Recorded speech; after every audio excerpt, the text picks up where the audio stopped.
नमस्ते प्रणाम दोस्तों, आज हम बात करेंगे भोजपुरी इंडस्ट्री में 2023 में कौन से सुपरस्टार का 100 मिलियन पार हुआ है। जी हाँ दोस्तों, बहुत सारे सिंगर हैं जिनमें इस साल भोजपुरी इंडस्ट्री में कम से कम 1000 गाने रिलीज हुए हैं, जिनमें से कुछ ही सिंगरों का गाना 100 मिलियन पार हुआ है। जी हाँ दोस्तों, इस वीडियो में आपको सारी जानकारी मिलेगी। उससे पहले अगर आप हमारे चैनल पे नए हैं तो आप हमारे चैनल को सब्सक्राइब कर लीजिए, क्योंकि हम इस तरह का अपडेट लाते रहते हैं। जी हाँ दोस्तों, तो करते हैं बिना देरी किए वीडियो को स्टार्ट। तो सबसे पहले बात करेंगे सुपरस्टार नीलकमल सिंह के बारे में। जी हाँ दोस्तों, इसका गाना आया था चढ़ल जवानी रसगुल्ला। जी हाँ दोस्तों, ये बिना विवादित के गाने बहुत ही वायरल होते हैं। जी हाँ दोस्तों, सुपरस्टार नीलकमल सिंह का गाना 108 मिलियन व्यूज पार हो गया था। जी हाँ दोस्तों, दूसरे नंबर पे आते हैं टुनटुन लाल यादव। इस गाने का टाइटल है नचनिया के नंबर, जो कि इसके गाने का भी 108 मिलियन व्यूज पार है। जी हाँ दोस्तों, उसके बाद आते हैं हमारे सुपरस्टार शिवानी सिंह के बारे में। चुल्ही में झोंकती गाने आया था, जो कि 110 मिलियन, और सेंट गम कौवा 199 मिलियन, और चुल्ही में झोंकती 110 मिलियन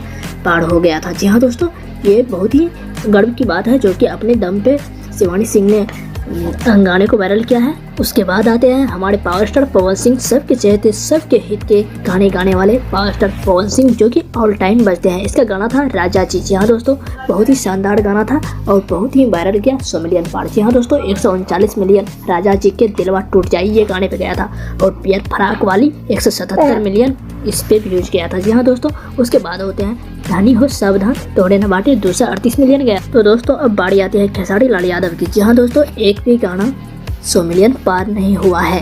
ये बहुत बड़ी खबर है। तो हमारे चैनल को सब्सक्राइब कर लीजिए। बाय बाय, जय हिंद।